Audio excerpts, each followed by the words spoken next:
Welcome to the MPC second quarter 2026 earnings call. My name is Julie, and I will be your operator for today's call. At this time, all participants are in a listen-only mode. Later, we will conduct a question-and-answer session. Press star 1 on your touch-tone phone to enter the queue. Please note that this conference is being recorded. I will now turn the call over to Brian Worthington. Brian, you may begin. Welcome to Marathon Petroleum Corporation's second quarter 2026 earnings conference call. The slides that accompany this call can be found on our website at marathonpetroleum.com under the Investors tab. Joining me today on the call are Maryann Mannen, CEO, Maria Khoury, CFO, and other members of the executive team. We invite you to read the safe harbor statements on slide 2. We will be making forward-looking statements today. Actual results may differ. Factors that could cause actual results to differ are included there, as well as in our SEC filings. With that, I will turn the call over to Maryann. Thank you, Brian. Good morning. In the second quarter, we delivered $8.5 billion of adjusted EBITDA. Safety and reliability are fundamental. This performance reflects more than market strength. It demonstrates our planning, commercial, and operational capabilities, which enable safe and reliable operations to meet resilient consumer demand. Our results reflect the differentiated capabilities of our value chains and the execution of our optimization strategies. Year to date, we have operated with our lowest level of unplanned downtime this decade. On the U.S. Gulf Coast, we ran at 100% utilization in the second quarter. Across the system, we achieved R&M margin capture of over $1 billion, the strongest on an absolute basis. Through the first half of 2026, we achieved capture of 108%. We are sourcing economically advantaged barrels, optimizing our feedstock to improve clean product yields, increasing margins in all markets we participate in. Our ability to run advantage crude and optimize yields to meet consumer demand remains a core strength. Extensive pipelines and logistics provide abundant access to crude, limiting our exposure to Brent price crudes, which were more significantly impacted by the Persian Gulf conflict. In the second quarter, we also completed 2 high-return, yield-enhancing refining investments, further positioning us to deliver incremental value. The Robinson Product Flexibility Investment enables approximately 10,000 barrels per day of incremental jet fuel production, supporting growing regional demand, and the El Paso Yield Improvement Investment enhances the refinery's ability to produce specialty gasoline for key markets. These disciplined investments yield high returns aligned with our targeted return of 25% or above, extending the competitive position of these refining assets. The refining macro environment remains constructive. Globally, there is over 9 million barrels per day of planned and unplanned refined capacity downtime, approximately 4 million barrels per day above historical norms, reflecting ongoing Persian Gulf disruptions and accelerated Ukrainian attacks on Russian infrastructure. Against this backdrop, U.S. gasoline inventory remains well below the 5-year range, while distillate inventory is at the bottom of its 5-year range, underscoring continued market tightness. Within our system, consumer demand remains strong across gasoline, diesel, and jet, supported by both domestic and international markets. Looking ahead, we expect to remain in an enhanced mid-cycle environment through the end of the year and into 2027. MPC's advantage is sustainable. A diversified and integrated U.S. refining system across 3 regions, built for optimization with access to advantage crude supply, low-cost natural gas, and the ability to supply both domestic and global consumer demand. In the second quarter, our midstream business continued to advance its natural gas and NGL growth strategy. In April, MPLX placed the Secretariat 1 processing plant into service. In July, the Blackcomb natural gas pipeline began commissioning activities. The joint venture partners continue to progress the pipeline as planned, with Blackcomb expected to achieve full commercial service in the fourth quarter. This week, MPLX is beginning operations at the Harmon Creek 3 processing plant in line with its strategy to add processing capacity on a just-in-time basis. This increases MPLX's total processing capacity to 8.1 billion cubic feet per day and de-ethanization capacity to over 800,000 barrels per day. In the Permian, sour gas treating volumes exceeded 150 million cubic feet per day for the second consecutive quarter as MPLX continues to optimize operations at our Titan treating facility. And sour gas treating capacity is expected to expand to over 400 million cubic feet per day by the end of the year. Natural gas and NGL fundamentals remain robust, creating compelling opportunities to support growing domestic and global demand for U.S. energy. This morning, MPLX announced it is increasing its 2026 capital growth spending outlook by $500 million to $2.9 billion.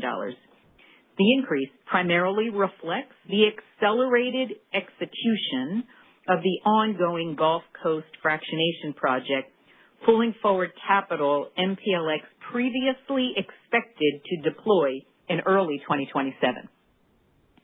With multiple investments transitioning from construction to operations this year, MPLX is on track to deliver mid-single-digit adjusted EBITDA growth in 2026, weighted towards the second half of the year. This also positions MPLX for strong adjusted EBITDA growth in 2027. These investments are expected to support 12.5% annual distribution growth in 26 and 2027, positioning MPC to lead in capital return. During the second quarter, we returned $2.8 billion of capital, inclusive of $2.5 billion of share repurchases, reflecting strong cash generation and disciplined execution of our capital allocation priorities. We are maintaining balance sheet discipline with a targeted cash framework that allows flexibility while supporting return of capital. We will execute safely, invest strategically, and generate significant cash all at the same time. With that, I'll turn it over to Maria to walk you through our financial performance. Thank you, Marianne, and good morning. Our second quarter results demonstrate a strong financial performance across the business. We delivered earnings per share of $17.73 and adjusted EBITDA of $8.5 billion. Refining and marketing adjusted EBITDA per barrel was $24.84. Cash flow from operations, excluding working capital changes, was $6.6 billion. And we returned $2.8 billion to shareholders. These results reflect both market strength and disciplined execution. The next slide shows the year-over-year change in adjusted EBITDA from second quarter 2025 to second quarter 2026. Adjusted EBITDA increased approximately $5.2 billion year-over-year, primarily driven by our refining and marketing segment. Overall, our results show how our operational execution translated into financial performance. Now, turning to our segment results, we provide an overview of our refining and marketing segment, where R&M second quarter adjusted EBITDA was approximately $6.7 billion. Execution matters, and we delivered. All regions contributed to the significant improvement year-over-year, primarily driven by a stronger margin environment. On total throughput of nearly 3 million barrels per day, reflecting a strong availability following our first quarter plant turnaround activity, our refineries ran at 94% utilization. In the Gulf Coast, we ran 100% utilization, delivering $27 of adjusted EBITDA per barrel, where crude optimization, higher jet yields, and strong domestic and export demand were differentiators. In the Mid-Con, we ran at 87% utilization as we completed plant turnaround and maintenance activity, delivering nearly $21 of adjusted EBITDA per barrel. In the West Coast, we ran at 93% utilization and delivered over $27 of adjusted EBITDA per barrel, supported by a strong regional value chain optimization. We prioritize operational reliability, investments in high-return projects, therefore value-enhancing opportunities, and continuous improvement across the portfolio. These are objectives that we can and do control, positioning MPC to perform through cycles. Turning to slide 7, second quarter capture was 112%. Our results highlight the advantage of our integrated system, where planning, commercial, and operational execution are aligned to capture value across the barrel. Capture this quarter was supported by crude optimization, included advantage SPR barrels received from the DOE, and strong clean product margins across gasoline, diesel, and jet. In the Gulf Coast, margin capture was positively impacted by the advantage crude we ran in the quarter, increased jet fuel margins, and the physical offset related to the derivative losses in the first quarter. These tailwinds were partially offset by secondary products, which remain a market-driven headwind as prices of secondary products lag higher clean product prices. This performance underscores the strength of our integrated value chain and our commitment to deliver peer-leading profitability per barrel. Slide 8 shows our midstream segment performance for the quarter. Segment adjusted EBITDA increased $137 million compared to the second quarter of 2025. The increase was primarily driven by higher rates and throughputs, including growth from equity affiliates and acquisitions, partially offset by the divestiture of non-core gathering and processing assets. As MPLX is executing plans to expand its value chains and transition projects from construction to cash flow generation, it is also maximizing the utilization of existing assets and optimizing operations. MPLX remains on track to deliver sequential growth throughout the year, culminating in mid-single-digit adjusted EBITDA growth in 2026. Now, moving to slide 9, we cover our renewable diesel performance. Following the completion of the Martinez turnaround in the first quarter, utilization increased to 95%, reflecting a strong operational availability. Results were supported by a more constructive margin environment, with uplift from feedstock optimization as well as improved regulatory credit values.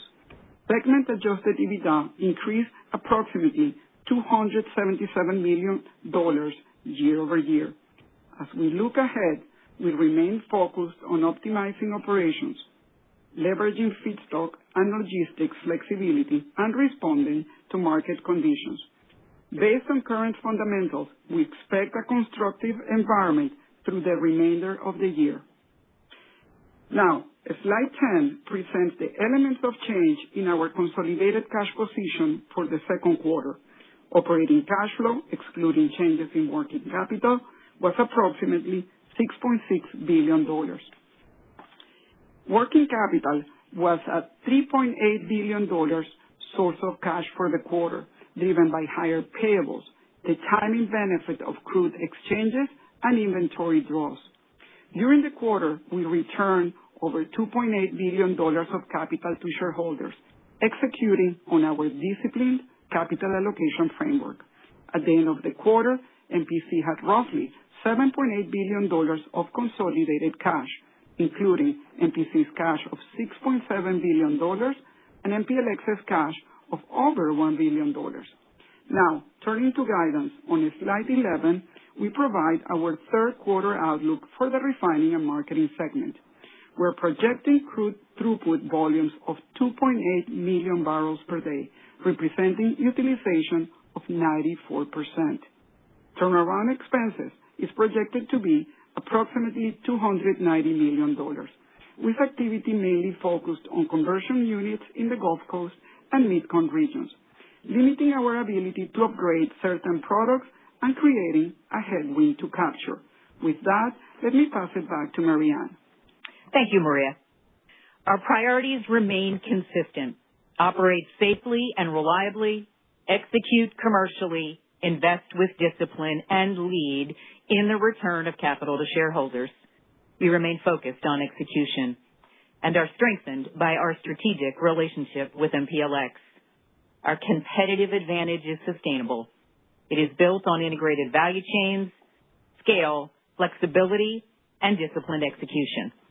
Our portfolio and optimization capabilities position us to deliver peer-leading profitability per barrel in each region where we operate. We are disciplined in how we deploy capital. We invest where we see clear line of sight to returns, strong demand pool, and sustainable competitive advantages. At the same time, we maintain our commitment to return capital to shareholders supported by strong cash generation. MPLX remains a key differentiator for MPC, strengthening MPC's through-cycle cash flow profile and enhancing our ability to deliver industry-leading capital returns. We remain constructive on the outlook for both U.S. refining and midstream. While volatility will persist, our priorities remain consistent. Capture upside, protect the downside, and lead in the return of capital to our shareholders. With that, I'll return the call back to Brian. Thank you, Thank you, Marianne. As we open the call for questions, as a courtesy to all participants, we ask that you limit yourself to one question and a follow-up. If time permits, we will re-prompt for additional questions. We will now open the call to questions. Thank you. We will now begin the question and answer session. If you have a question, please press star, then 1 on your touch-tone phone. If you wish to be removed from the queue, please press star, then 2. If you are using a speakerphone, you may need to pick up the handset first before pressing the numbers. Once again, if you have a question, please press star, then 1 on your touch-tone phone. The first question comes from Neil Mehta with Goldman Sachs. Your line is open. Yeah, good morning, Marianne, and thanks for doing this. The first question is just on the refining side. The capture was very strong at 112%. You called out a couple things, including crude optimization and the strength of the product margin, but maybe you could just help us understand what was the formula for success around the capture rate as we think about modeling this on the go forward too. Yeah, good morning, Neil. Thank you. So you know this. Our overall objective with respect to commercial and planning and, frankly, our operational execution is to optimize our results, add value in all markets. And there's always variables that we're not able to control. But I think when you look at our results, there's a few things that you should always expect to see that are largely consistent. One would be our ability to take advantage of the opportunities in the prompt. Things like dislocations, supply constraints, regional asset disruptions, crude sourcing, as you saw in this quarter. And there's just a few, and we should be able to optimize around those. But the other element there is really trying to build sustainability into these results. You've heard me say before, we're using our planning, our commercial, and our operational competency to do that. One example is our ability to narrow our decision windows, which means we're now able to make better decisions, value-driven decisions on the opportunities that are presented, and in particular in volatile markets. We're using an abundance of data, digital competencies to give our commercial leaders, our commercial planners, the analytics to make market-informed decisions, value-driven decisions, and to make them faster. So our goal, as you know, is really to achieve peer-leading profitability in every region where we operate. This quarter in particular, the 112 was driven by strict inventory discipline in a backwardated market. We had benefits from crude sourcing and optimization, as you've heard us talk about. We obviously had favorable impact from the derivatives that came through with the physical receipt in the second quarter, consistent with what we shared in the first quarter. Incremental jet production in a very strong margin environment, and then reliability in a strong crack environment. So these are a few of the things that are both market-driven and our own commercial and planning capabilities that drove that. But I'm going to ask the team to give you a little more detailed insight to help with the results in this quarter. So I'm going to pass it to Rick. Yeah, hi, Neil. I'm going to start with where Mary Ann ended, and that's on reliability. Everything starts with Mike's team delivering safe, reliable operations at our refineries. That truly is the foundation of our ability to optimize our fully integrated system.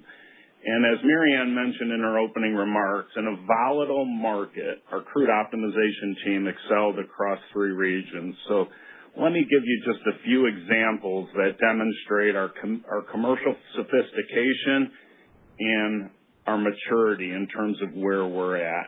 I'll start with the purchase of SPR exchange barrels, Neil.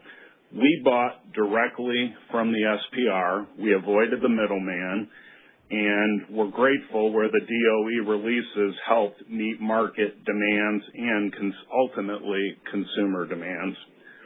We ran more than double Venezuelan crudes in 2Q versus what we ran in 1Q. We ran record amounts of Canadian heavy in the Gulf Coast in the second quarter, thus reducing our exposure to Brent-based crudes. And out on the West Coast, we ran twice as many California-based crudes than normal with advantaged economics due to the recent pure closures that we've seen in that market, making these barrels available.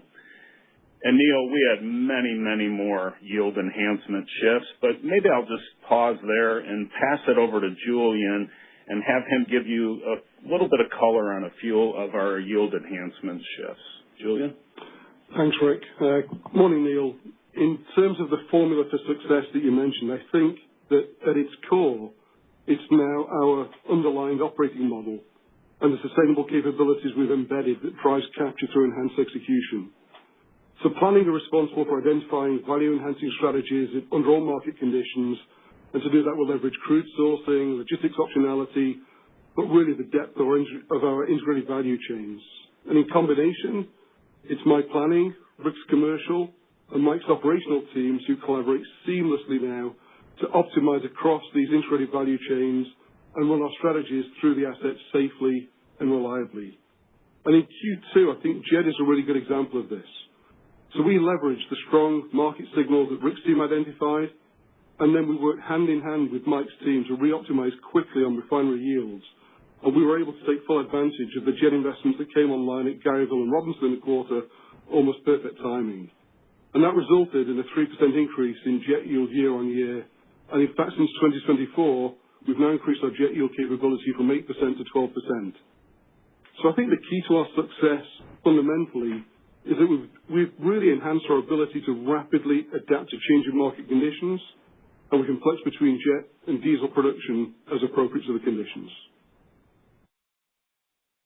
That's great, guys. Very thorough, very helpful.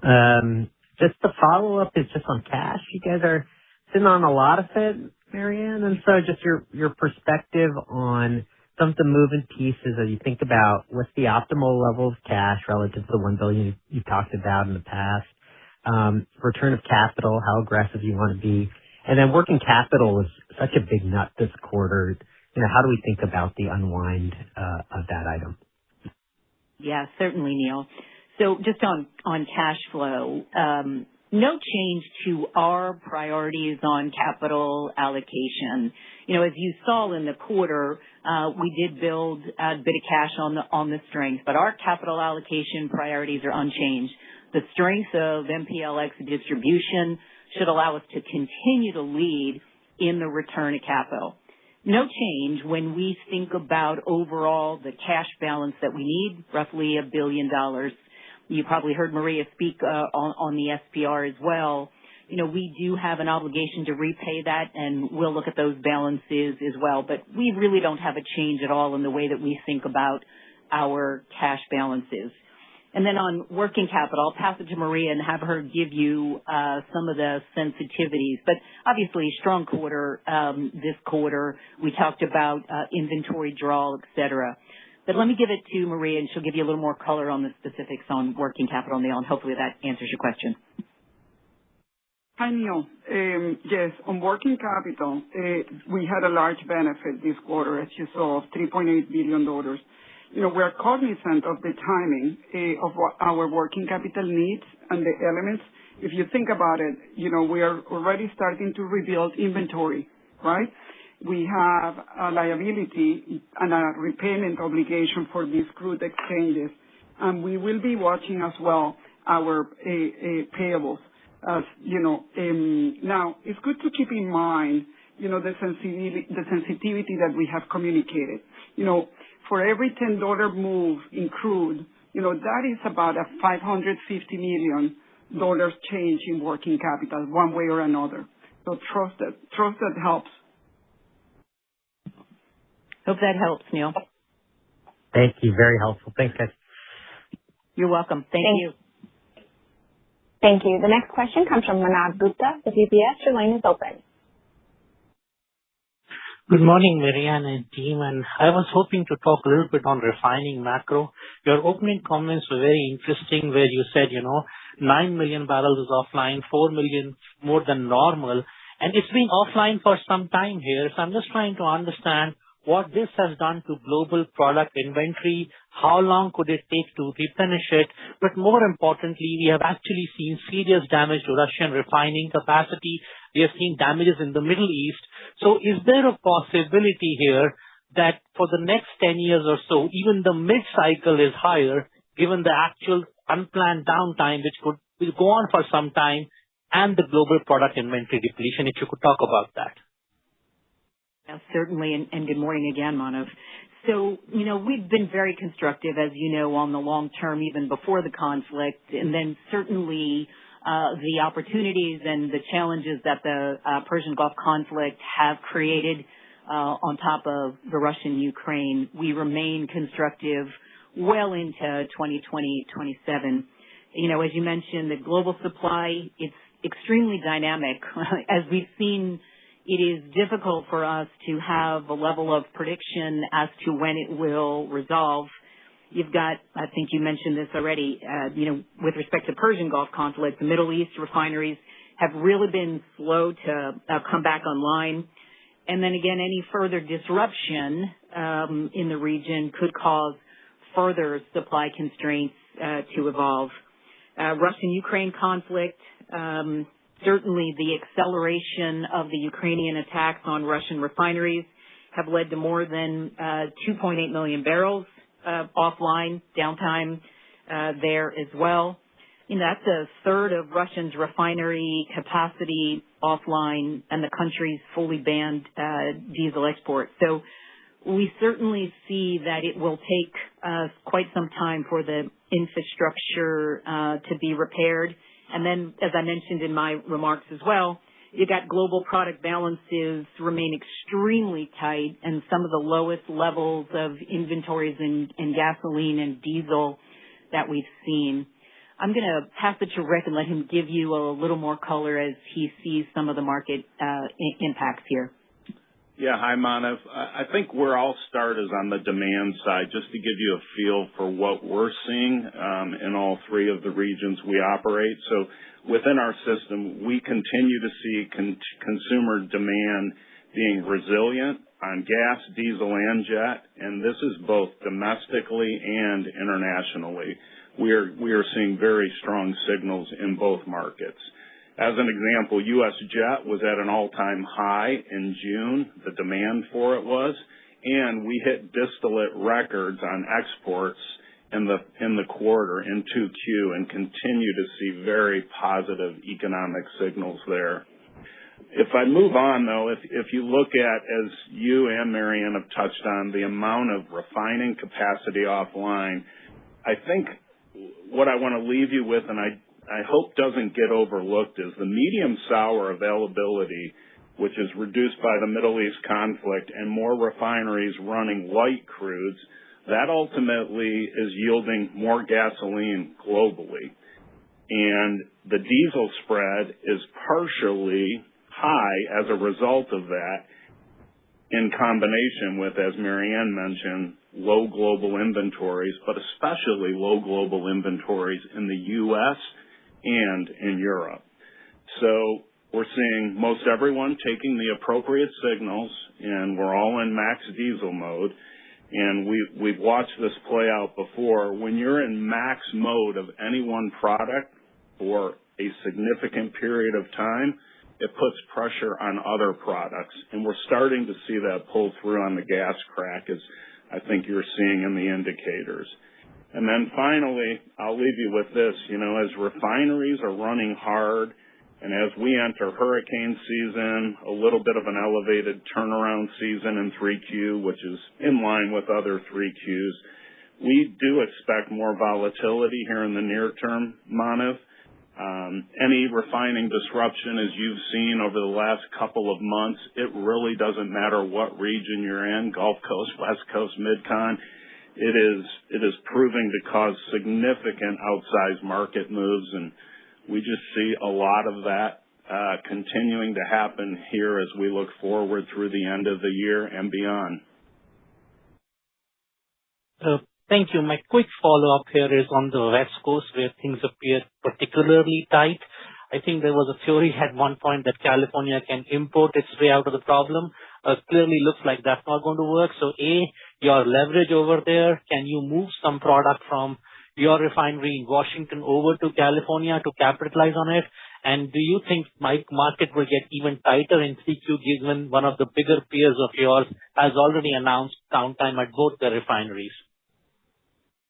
Yeah, Manav, really insightful question. What I would start by saying is, the Jones Act waiver is allowing us and the rest of the industry to make movements from the Gulf Coast into the West Coast, but those movements aren't enough to overcome the lack of Asian imports that are not coming in as they usually would due to the Middle East conflict.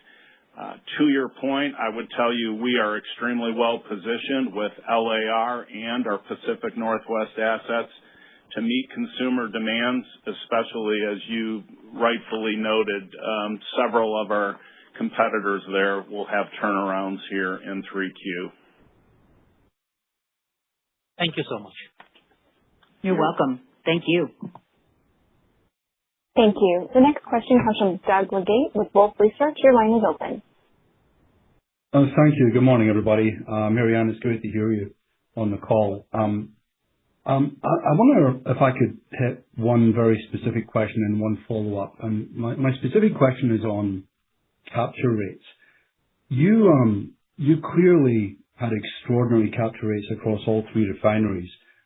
You normally show pretty fantastic capture rates in the fourth quarter when the RVP rules are different, butane blending and so on. So my question is, the RVP waiver, as I understand it, was one of the policy steps taken by the U.S. government.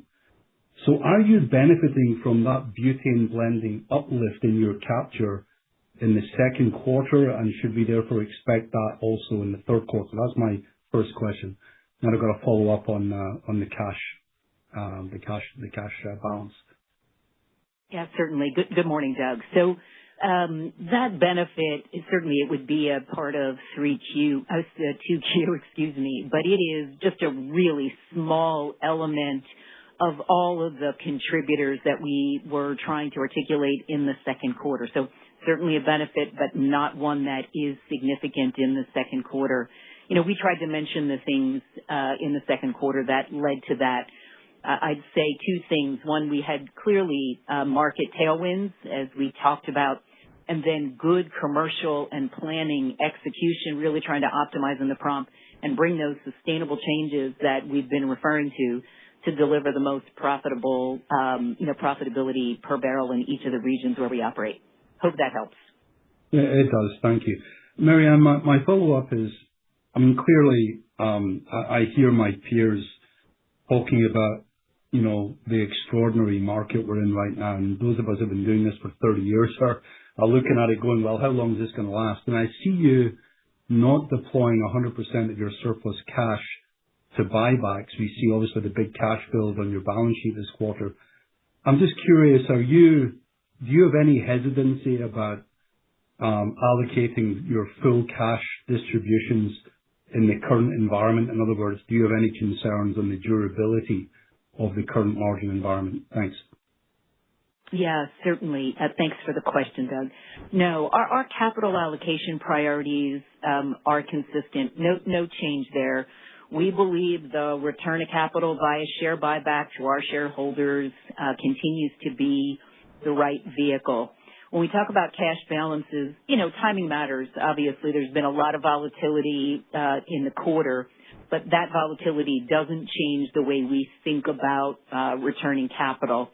The only thing that's, slightly different, and Maria mentioned it as well, with the SPR barrels, we have an obligation to repay those barrels in the future.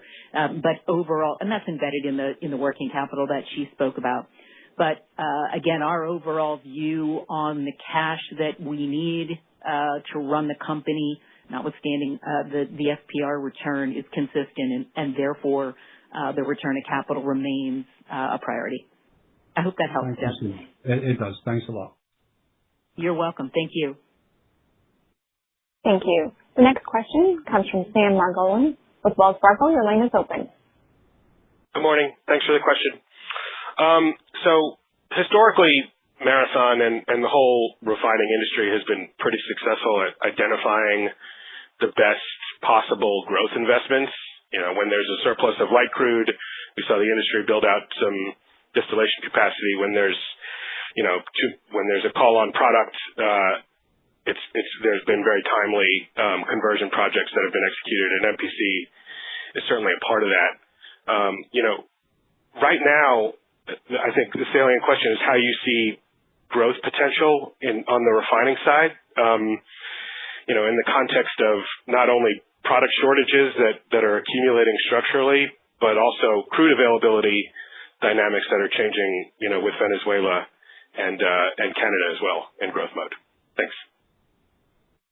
Yeah, thanks, Sam. So I'm going to pass the question first to Julian to talk about crude sourcing, et cetera, and then I'll come back and just talk in general the way that we are thinking about deployment of capital with respect to refining in general. But Julian first, please. Thanks, Marianne. Hi, Sam. I think in relation to the crudes that we choose to put in front of our refineries, I'll start and reinforce that we'll always maximize the most cost-effective feedstock to run through our system at all times.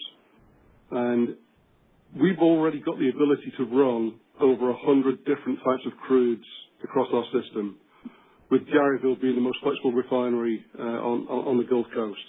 We've got 2 premier Gulf Coast assets, and we can run almost any crude that's put before us, all based on economics. So we have very high crude optionality, so we don't really see a need to further invest in the ability to run more different types of crudes. We have that choice across our enterprise, so we're all ready to run in terms of crude slate diversification.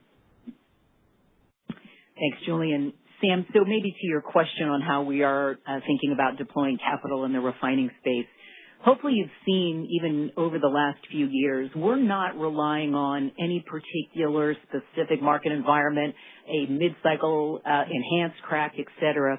We're really looking to deploy capital where we can improve reliability, optimize around the yield. I think the example that Julian and others have talked about here on our decision to flex incremental jet yield. We talked about that last quarter at Garyville, completing the Robinson project. So we're trying to be sure that we can increase value, again, be the most competitive in every region where we operate by putting capital to work aligned with where we see longer-term demand headed, the strengths of our U.S. Gulf Coast, particularly as we look at export opportunities, and align with the way that we see the portfolio for today and the portfolio for the future, and then maintaining that strict discipline around the returns that we expect when we put capital to work. I hope that helps, Sam. Yeah, it does. And then it's along the same reinvestment theme, but renewable diesel, probably worth asking. Commodity margins are back to where they were when you FID'd Martinez, and so it's obviously very policy driven. And so your thoughts on kind of the call on incremental renewable diesel capacity as well would be helpful. Thank you. You're welcome, Sam. No different. The capital that we put to work in RD is really for efficiency only, and there's no change in the way we think about the allocation of capital today to the renewable segment. We want that asset to run well, reliably, as you've seen in the second quarter. Feedstock sourcing there, safe and reliable operations, and obviously the benefit of the regulatory environment has helped. But we have no change in the way that we're thinking about capital in that particular segment. Efficiency only, as we said in the beginning of the year. Thanks. You're welcome, Sam. Thank you. The next question comes from Joe Lash with Morgan Stanley. Your line is open. Hey, good morning, team, and thanks for taking my questions. So I wanted to follow up on Sam's renewable fuels question, and I think it was the strongest quarter from an earnings standpoint since the segment was broken out. And I know the industry overall has seen tailwinds from higher credit prices, but could you just maybe unpack some of the drivers for Marathon specifically and speak to the repeatability of the strong results? Yeah. Hi, Joe. This is Rick. What I'll start with is we continue to have a constructive view. It was key for us, as is in our entire refining portfolio, that we ran, and Maryann mentioned this in her opening remarks, at 95% utilization this quarter. So that is an absolute must, and we did quite well there. Renewable diesel margin continues to look favorable given the fundamental RIN balance. As you probably well know, the market is short, and we believe it will continue to stay short. And when I speak of short, I'm specifically referring to the RIN balances. And we've seen volatility in the RVO market here in the last week to 10 days, but we believe the market is short and will continue to be short, and the volatility is probably short-lived. So we believe we remain well positioned, and we're going to continue to optimize around our assets at Martinez and Dickinson and really lean into our pretreatment at Martinez as well, which we believe is a significant benefit. Hope that helps, Joe. Thanks, Rick. Yeah, that's helpful. And then I wanted to follow up on some of the comments within refining. So one of the areas about performance relative to our expectations was on the Gulf Coast. And I know utilization was strong, like you called out in the opening remarks, but could you just provide some more detail on what you saw during 2Q? And then as part of that, could you also talk about the economic signals and ARBs you're seeing in the export market?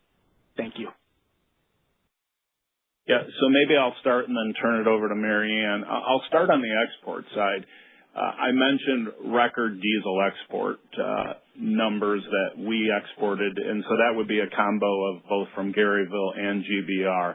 We continue to see very strong ARBs and demand, specifically in Latin America and in Europe on the Gulf Coast, as well as we're leaning into the jet market out there as well. And while the diesel to jet differentials have come in, they're still attractive, just not as attractive as they were in 2Q. So I would say those are some pretty good signals, and I will touch on gas just for a moment, because we continue to see gas demand throughout the Southeast to be very healthy. Margins are decent. And then when we look at exports, we're seeing a little bit better than average export demand and margins as well on gas. So some very positive signals on the Gulf Coast that we're leaning into, Joe. And Joe, Maryann, let me just give you maybe a little more color on what drove the Gulf Coast. First, we continue to talk about our lost capacity due to internal problems being, frankly, at the lowest level that we've seen in a decade. So reliability and execution really mattered, and that, I would say, is one of the drivers. Second, you heard us talk about Garyville obviously having incremental jet capacity. You saw those jet to diesel margins, so clearly being able to deliver those incremental volumes in a very healthy market backdrop helped the results there on the Gulf Coast as well. And then Rick and Maria both talked a bit about the benefit of SPR. and the crude sourcing, right? So it's not just SPR, but just in general. And Julian mentioned the flexibility that we have with being able to run multiple crudes. So incremental VEN, WCS, so crude sourcing, clearly a strong variable into the Gulf Coast as well. They would be a few of the things that I would tell you drove our Gulf Coast performance. Hope that helps. That's great. Thank you very much. You are welcome. Thank you. The next question comes from Teresa Chen with Barclays. Your line is open. Morning. Thank you for taking my questions. Would you provide some additional color on your views on quality differentials from here and key dynamics to watch for the balance of 2026 and beyond? And on the Gulf Coast consumption of heavy barrels in particular, would you elaborate on the economics of running WCS versus Venezuelan crude, and how does that compare across your Gulf Coast refining system currently? Yeah. Hi, Teresa. This is Rick. Thank you for the question. I'll start with how heavy compares to Venezuelan in our system. I would tell you 8 out of 10 times heavy wins when we look at the economic advantage of a heavy Canadian barrel versus Venezuela. Now, that's not to say we don't like the Ven barrel. We do. We bought twice as much in 2Q as we did 1Q. But I think a key differentiator is when you think of Marathon, we have the largest appetite for Canadian barrels of anyone in the United States. And on the Gulf Coast specifically, we have a large appetite. So economically, to address your question head on, that usually wins the day for us, both at Garyville and at GBR.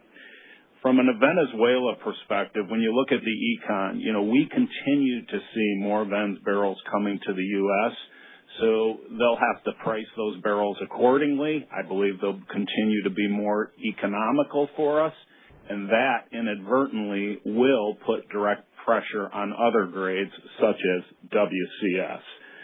When we look at WCS, today it's, call it, WTI minus $14 a barrel.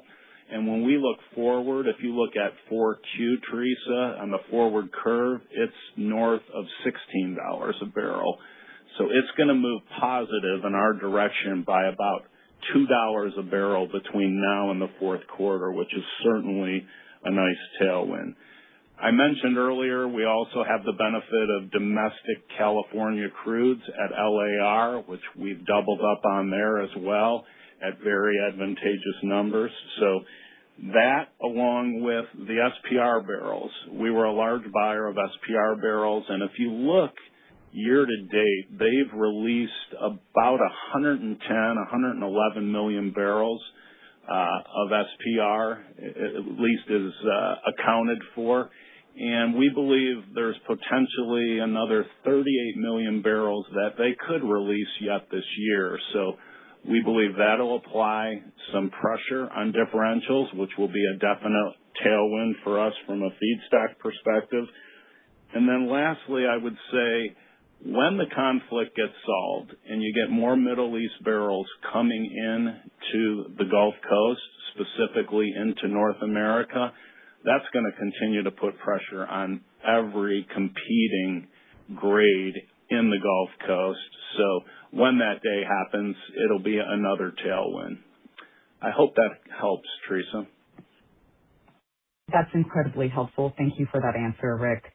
You're welcome. Looking at the Gulf Coast again, with Blackcomb ramping higher and multiple BCF per day of residue egress from the Permian headed to the Texas Gulf Coast over the near to medium term, how do you think about how this incremental gas translates as far as better profitability for your refining assets in the Gulf Coast, Galveston in particular, both in terms of getting cheaper gas to augment capture and COGS as well as lower OPEX? How should we think about that going forward? Yeah, Teresa, I'll take a stab at that. So we have several commitments that we're making on many, if not all, of the lines you just mentioned. And I will tell you that you will continue to see a bottleneck as nat gas gets closer to the U.S. Gulf Coast refining complex, and we are solving for that. We are solving for that from an optionality and flexibility perspective with the sole intent of reducing our nat gas cost into our refining system on the Gulf Coast. So the bottleneck is moving from what we would say ultimately it'll continue to move downstream from Waha closer to the water, and we will benefit from that bottleneck moving closer to us as we will ultimately be able to provide cheaper feedstock, cheaper nat gas costs into our Gulf Coast refining system. Thank you. You're welcome, Teresa. I hope that answers the question. Thank you. The next question comes from Connor Fitzpatrick with Bank of America. Your line is open. Hi there. Thanks for taking my question. I'll do another follow-up on renewable fuels for a second. So, policy changes with each renewable volume obligation that comes out, they generally don't shrink year over year. So given the tight market balance today, it looks like that could continue after 2027. So I was just wondering what you think the sustainability of margins for renewable diesel are today beyond 2027 and where you think supply could evolve market-wide as a result. Thanks. So Connor, the Set 3 rule is supposed to come out by mid-next year, and that'll set obligations for 2028 and 2029. We feel those obligations need to be realistic based upon U.S. production and recognition of the existing headwinds to imports, which include tariffs, the exclusion from the production tax credit, the registration and compliance requirements set in Set 2, and even the potential reduction in the RIN value from the Set 2 rule. So right now, as Rick mentioned earlier, we are pulling on the bank, and that is not sustainable. So we feel that the Set 3 rule has got to lower the obligations to be more realistic of more supply-demand fundamentals. Thank you. You're welcome, Connor. Thank you. The next question comes from John Royal with Piper Sandler. Your line is open. Hi, good morning. Thanks for taking my question. So my first question is another follow-up on captures, and I hate to pound on it too much, but it's just such an important part of your story. After this really strong result, you're tracking well above 100% year to date. And thinking about 2H and some of the drivers you called out, presumably you can keep buying advantaged Venezuelan barrels. You'll likely have more opportunity to buy from the SPR. And you've got these new projects running, and on top of that, 4Q is always very seasonally strong. Is it fair to say that this year's full year capture should look even higher than last year's 105%? And if that's the case, are you thinking of the long-term targets any differently today? Or would you view the past couple of years' strength as more transitory, especially given some of this is self-help? Hey, John, good morning, and thanks for the question. So let me try to take that question in a couple of parts. So first half of the year, as you said, absolutely right, 108%. There were clearly some things in that first half of the year that we think are sustainable, right? And that is both the operations planning, commercial, and operation excellence that allow us to optimize both in the short term and the long term, capture the prompt, and continue to generate sustainable change. So those things will continue. But there were a few things in the first half of the year that we don't control. Obviously, the volatility that was created in Q1 on derivatives, we saw the benefit of that, unwind in the second quarter. Crude sourcing, to your point, however, is something that we should have the opportunity to deliver going forward. That doesn't change for all of the reasons Rick talked about: availability of then pressure on WCS, and we're a significant buyer and utilizer, if you will, of WCS.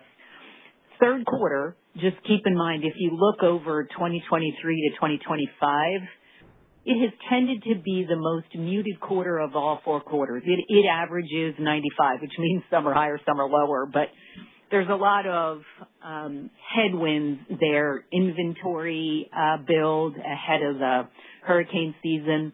And again, if you go back and you look, secondaries is always a challenge for us, but on average, the secondary product impact is typically the most significant in the third quarter.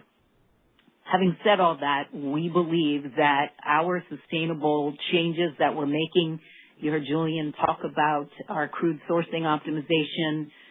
Mike is running reliably across the entire system, and then Rick's commercial team obviously doing its part with respect to optimizing in the prompt. So I'm going to pass it to Rick, and I'll allow him to give you a little more color. Our focus is really to ensure that through all markets, we are delivering incremental profitability, incremental EBITDA per barrel. That is our objective. I'm going to pass it to Rick. Yeah, John, Marianne really captured the majority of what I would have had to have said. I'll add 2 things. We're 1 month into the quarter, so a lot of time to play out to see how this quarter actually looks going forward, and then certainly fourth quarter is generally quite different than the third quarter, as Marianne indicated. There's 2 additional items that I would lean into when you look at 2Q results versus what we're seeing early on here in 3Q. While margins are good, they're not to the level they were. And when I say margins, I'm specifically speaking to product margins. They're not to the level that we saw in 2Q through a month or so in of the quarter. And then we've seen a pullback in the jet to diesel spread. So there's a lot of puts and takes here, a lot to go here within the quarter.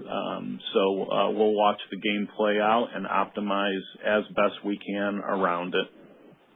And John, maybe just to close the question, given our objective, and that is to add incremental value through all markets, I think it's appropriate to expect that we're going to continue to drive value quarter after quarter. I hope that helps. Thank you. Yeah, and my follow-up is hopefully a quick one. It's just a kind of a mechanical question on the share buyback. Sitting on a good amount of excess cash, as others on this call have pointed out, and you weren't too far removed from another period of having a lot of excess cash, and that's when you were working off your Speedway cash. During that time period, you seemed to max out around $3 to $3.5 billion of buyback in a given quarter. So starting with the assumption that you'll be willing and able to buy back this much stock, should we think of that 3 to 3.5 as kind of a reasonable upper bound for the buybacks as you work down this cash balance? Yeah, John. Look, no change in the way that we think about the return of capital. Timing matters, as you can imagine. So we continue to say the return of capital via share buyback is the priority. The growth of MPLX giving us the $2.8 billion and growing to cover our dividend for MPC and the capital that we outlay should continue to allow us to lead in the return of capital via share buyback. No change in the way that we think about that. Thank you. The next question comes from Matthew Blair with TPH. Your line is open. Great. Thanks for the question here. Maybe I could circle back to the comment on that the fundamental RIN balance is short, and just asking for a prediction, if you can, on how this all resolves. Normally you'd see RIN prices move higher and then imports would ramp up. But it sounds like there might be some challenges to that. So, do you think that we're headed for a pretty big RIN spike as the year progresses? And is MPC taking any actions today to help offset that spike? Are you buying, RINs ahead of time to meet your refining obligations? Hey, Matt, this is Rick.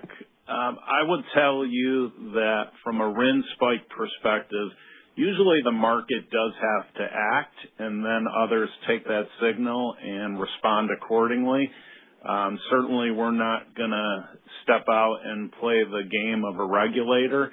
And so really it's a tough call. But I would say the market will respond, and I think that's what you're signaling here. And we believe the market is efficient, and ultimately they will take the signals and act accordingly.